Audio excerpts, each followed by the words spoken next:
We are doing our very best to bring the highest quality of public policy debate to Ottawa and to Canadians generally about the issues that face this country.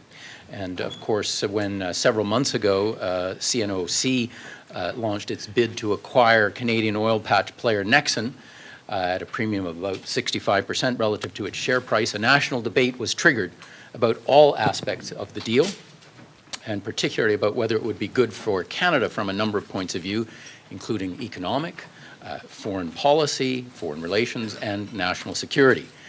The federal government announced a review of the deal under the provisions of the Investment Canada Act, which it recently extended, as I understand it, to take the entire 120 days allowed under the Act. And no less a figure than the Prime Minister has indicated that the deal raises a number of complex and vital issues that require careful weighing. The economic issues are ones, I think, that have received a wide airing.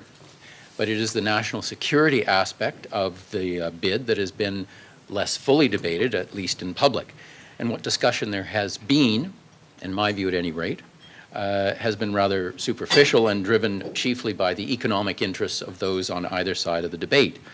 And because we take national security, Canada's national security, seriously at MLI, we thought that this dimension of the deal required a more careful and more thoughtful review, and it's for that reason that we convened the panel that we have here today. What about the rule of law?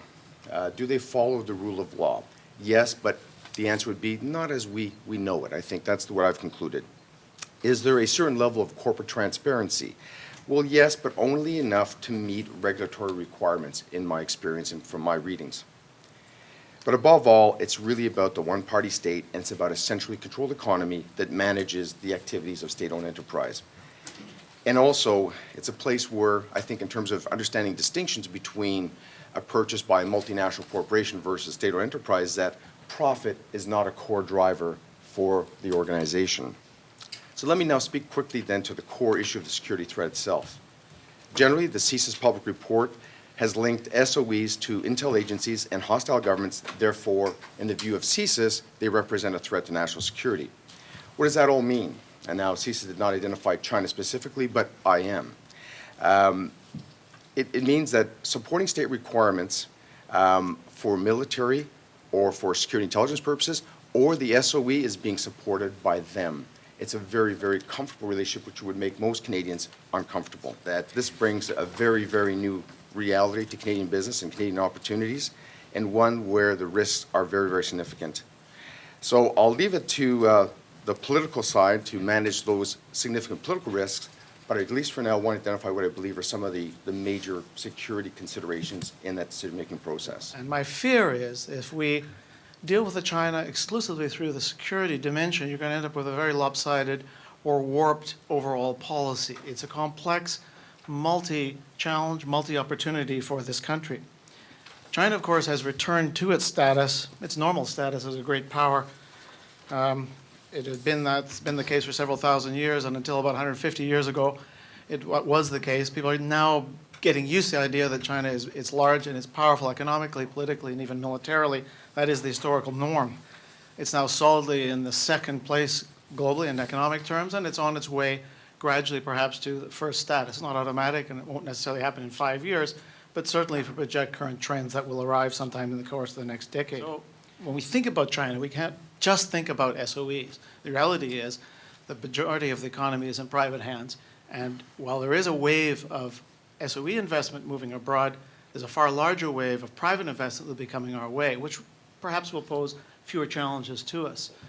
More recently, I mean, actually in the near future, whether it's re-elected President Obama or President Romney, I'm sure that they will be visiting China. The normal pattern for the last several administrations in the United States has been to campaign against China, to be somewhat reticent of Chinese policies for about the first year of the administration, then to recognize, whoops, it's very difficult to get much done in the world in economic terms or in political terms in particular areas without some, at least, dialogue with China and some trade-offs. And of course, these are tough trade-offs. It doesn't mean that U.S. and China have similar approaches, nor does Canada and China necessarily. But the idea that you can run a policy oblivious to China, or one which is focused only on national security threats, to me, is not sustainable. I wanted to focus just on three issues. I think the overarching one that we're here to address is trying to strike that proper balance between commercial economic benefit and prudent security-related attentiveness or concerns. That is the exercise, it seems to me, as to where that proper balance is for Canada's case. We have a circumstance where the PLA is ascendant in China. That's our studied view. I used to chair the U.S.-China Economic and Security Review Commission of the Congress for 5 years, and we had the same kind of clearances we had at NSC in those days, and we were taking a close look at this particular issue. So does this appear to be an appropriate moment for Canada to simply cross its fingers, take the plunge on the Nexen transaction as currently configured and hope for the best? And my answer to that is no, I simply don't think so. Major corporations are above the law in China and routinely ignore safety, environmental, and employment legislation with impunity. Former employees of CNOOC in China are now reported saying that it has been one of the most active agencies of the party state in persecuting Falun Gong. We should all know more about that. In blocking it, the Harper government should publish a set of regulation for SOEs, whether they are publicly traded or not, to govern all foreign takeovers. Any SOE, regardless of national origin, will be limited to a minority shareholding in any Canadian business. CNOOC might be told they can own up to 20% of Nexen, but provided that no other entity linked to the party state in China attempts in future to purchase any additional ownership. Thank you.